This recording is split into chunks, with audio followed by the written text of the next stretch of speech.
Supervision ಮಾಡ್ತಾ ಇದ್ದಾರೆ. ಅವರು ಎಲ್ರಿಗೂ ಲಭ್ಯ ಇರ್ತಾರೆ. ಅವರ ನಂಬರ್ಗಳನ್ನು ನಾನು ಇವರೆಲ್ಲರ ಮನೆಗೆ ಕೊಡುವಂಥ ಕೆಲಸ ಕಾರ್ಯಗಳನ್ನು ಈಗಾಗಲೇ ಮಾಡಿದ್ದೇನೆ. ಅವರ ಜೊತೆ ನೇರ ಮಾತುಕತೆಗಳನ್ನು ಮಾಡಿದ್ದೇವೆ.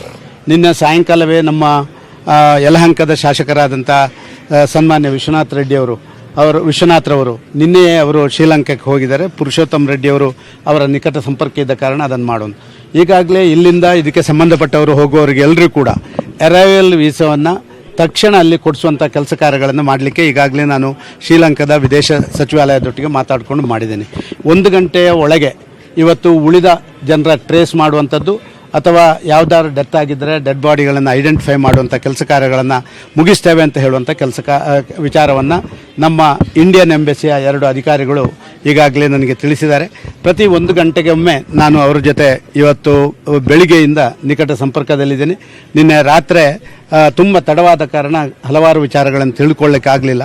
ಇವತ್ತು ಮೃತರ ವಿಚಾರಗಳು ಅದು ರಂಗಪ್ಪ ಮತ್ತು ಹನುಮಂತರಾಯಪ್ಪರ ವಿಚಾರವಾಗಿ ಈಗಾಗಲೇ ಎಲ್ಲವೂ ಕೂಡ ಕನ್ಫರ್ಮ್ ಆಗಿದೆ. ಉಳಿದ ವಿಚಾರಗಳನ್ನು ನಾವು 1 ಗಂಟೆ 1.5 ಗಂಟೆ ಒಳಗೆ ತಿಳ್ಕೊಳ್ಳುವಂಥ ಪ್ರಯತ್ನ ಮಾಡ್ತೇವೆ.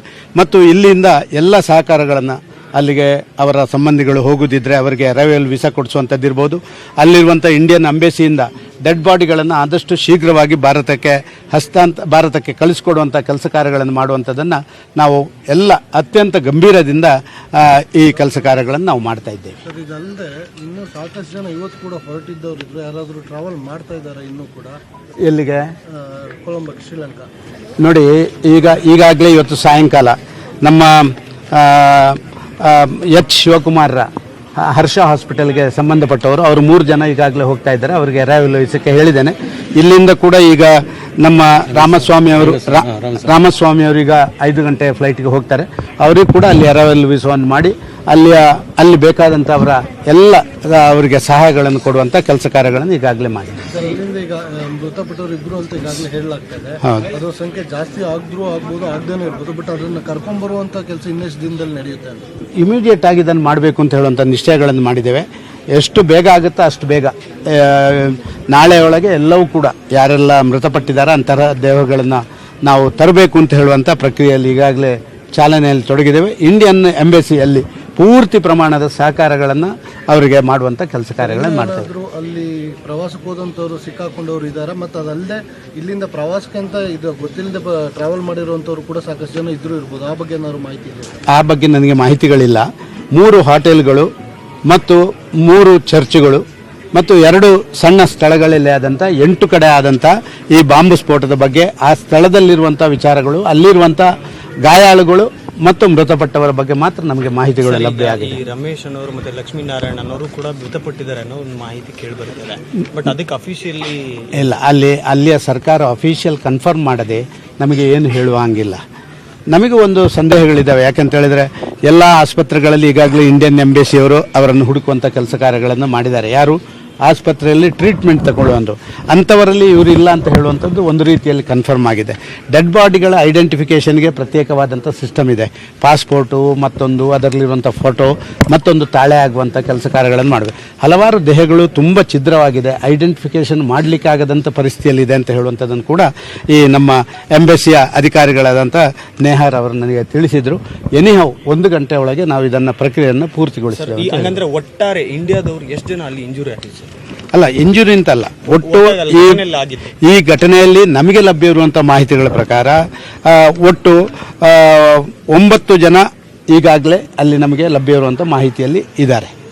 7 ಜನದ ಒಂದು ತಂಡ, 2 ಜನದ ಒಂದು ತಂಡ ಕರ್ನಾಟಕ. ಇದರ ಬಗ್ಗೆ ನನಗೇನು ಮಾಹಿತಿಗಳಿಲ್ಲ.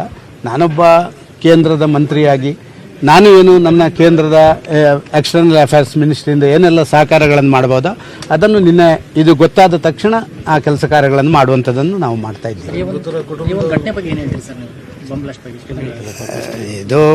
ಇದು ಅತ್ಯಂತ ಖಂಡನೀಯವಾದಂಥ ಘಟನೆ. ಇದು ಜಗತ್ತಿನಲ್ಲೇ ಭಯೋತ್ಪಾದನೆಯನ್ನು ನಿಗ್ರಹ ಮಾಡಬೇಕು ಅಂತ ಹೇಳುವಂಥ ಪ್ರಯತ್ನಗಳು ಎಷ್ಟೆಷ್ಟು ಜಾಸ್ತಿ ಮಾಡ್ತಾ ಇದ್ದೇವೋ ಅಷ್ಟಷ್ಟು ಉಗ್ರರ ಅಟ್ಟಹಾಸಗಳು ಜಾಸ್ತಿ ಆಗ್ತಾ ಇದ್ದಾವೆ. ಇತ್ತೀಚೆಗೆ ನ್ಯೂಜಿಲೆಂಡ್, ಹಿಂದೆ ನಮ್ಮ ಈ ಭಾಗದಲ್ಲೇ ಇತ್ತು, Iraq, Syria, Iran, Bharat, Pakistan, ಈ ರೀತಿಯಲ್ಲಿ ಈ ಏಷ್ಯಾದಲ್ಲೇ ಸ್ವಲ್ಪ ಜಾಸ್ತಿ ಇತ್ತು. ಆದರೆ ಇದೀಗ ನ್ಯೂಜಿಲೆಂಡು ಕೂಡ ವಿಸ್ತಾರ ಅದನ್ನು ನೀವು ಕಂಡಿದ್ದೀರಿ. ನಿನ್ನೆ ನಡೆದಂಥ ಘಟನೆ ಅದು ಕೂಡ ಚರ್ಚ್ಗಳಲ್ಲಿ 3 ಚರ್ಚ್ಗಳಲ್ಲಿ ಈಸ್ಟರ್ನ ಸಂದರ್ಭದಲ್ಲಿ ಆಗಬೇಕು ಅಂತ ಹೇಳುವಂಥದ್ದಿದ್ರೆ ಇದರ ಹಿನ್ನೆಲೆ ಏನಾದ್ರು ಇರಬಹುದು ಅಂತ ಹೇಳುವಂಥ ನನ್ನ ಅನಿಸಿಕೆ. ಧನ್ಯವಾದ. ಕುಟುಂಬದವರು ಮಾತಾಡ್ತಾರೆ. ಮೃತರ ಕುಟುಂಬದವ್ರನ್ನ ಮಾತಾಡಿಸ್ಕೊಂಡು ಬಂದೆ. ನಿಜ ಅತ್ಯಂತ ಮನನೊಯ್ಯುವಂಥ ಒಂದು ಘಟನೆ ಅಂತ ನಾನು ಭಾವಿಸ್ತಾ ಇದ್ದೇನೆ. Okay sir, thank you sir.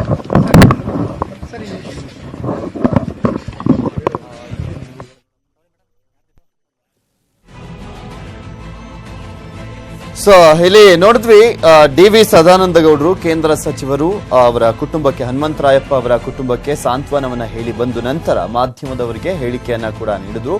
ನಮ್ಮ ಕೈಲಿ ಎಷ್ಟಾಗುತ್ತೋ ಅವೆಲ್ಲ ಸಹಾಯವನ್ನ ಕೂಡ ಮಾಡಲಾಗ್ತಾ ಇದೆ. ಭಾರತ ಸರ್ಕಾರ ಎಲ್ಲಾ ರೀತಿಯಾದಂತಹ ಸಹಕಾರವನ್ನ ಮಾಡ್ತಾ ಇದೆ. ಇಲ್ಲಿ ಪ್ರಮುಖವಾಗಿ ಭಾರತೀಯರು ಯಾರೆಲ್ಲ ಹೋಗಿದ್ದಾರೆ ಅವರು ಶೀಘ್ರದಲ್ಲೇ ಬೇಗ ಭಾರತಕ್ಕೆ ವಾಪಸ್ ಬರುವ ನಿಟ್ಟಿನಲ್ಲಿ ಎಲ್ಲಾ ರೀತಿಯಾದಂತಹ ತಯಾರಿಯನ್ನ ಕೂಡ ಮಾಡಿಕೊಳ್ಳಲಾಗಿದೆ. ಇನ್ನ ಪ್ರತಿಯೊಂದು ಇನ್ಫಾರ್ಮೇಶನ್ ಅನ್ನ ಕೂಡ ಪಡ್ಕೊಳ್ತಾ ಇದ್ದೀವಿ. ನಮ್ಮ ವಿದೇಶಾಂಗ ಸಚಿವರಾಗಿರುವಂತಹ ಸುಷ್ಮಾ ಸ್ವರಾಜ್ ಅವರಿಂದ ನಾನು ಒಬ್ಬ ಕೇಂದ್ರ ಸಚಿವನಾಗಿದ್ದುಕೊಂಡು ಎಲ್ಲಾ ರೀತಿಯಾದಂತಹ ಇನ್ಫಾರ್ಮೇಶನ್ ಅನ್ನ ಪಡ್ಕೊಳ್ತಿದ್ದೀನಿ. ಇನ್ನೂ ಅಧಿಕೃತ ಆಗಬೇಕು, ಒಂದು ಬಾಡಿಯನ್ನ ಐಡೆಂಟಿಫೈ ಮಾಡಬೇಕು, ಅಲ್ಲಿ ಸಾವನ್ನಪ್ಪಿದ್ದಾರೆ ಅವರನ್ನ, ಅಂದ್ರೆ ಅಲ್ಲಿ ಒಂದು ಪಾಸ್ಪೋರ್ಟ್ ಆಗಲಿ ಯಾವುದಾದ್ರೂ ಒಂದು ಗುರುತನ್ನ ಅದನ್ನ ನೋಡಾದ್ಮೇಲೆ ಐಡೆಂಟಿಫೈ ಮಾಡಿ ನಂತರ ಅಧಿಕೃತಗೊಳಿಸಲಾಗುತ್ತೆ ಅಂತ ಡಿ.ವಿ. ಸದಾನಂದ ಗೌಡರು ಮಾಧ್ಯಮಗಳಿಗೆ ಹೇಳಿಕೆಯನ್ನು ನೀಡುವಂತ ಸಂದರ್ಭದಲ್ಲಿ ಹೇಳ್ತಾ ಇದ್ರು.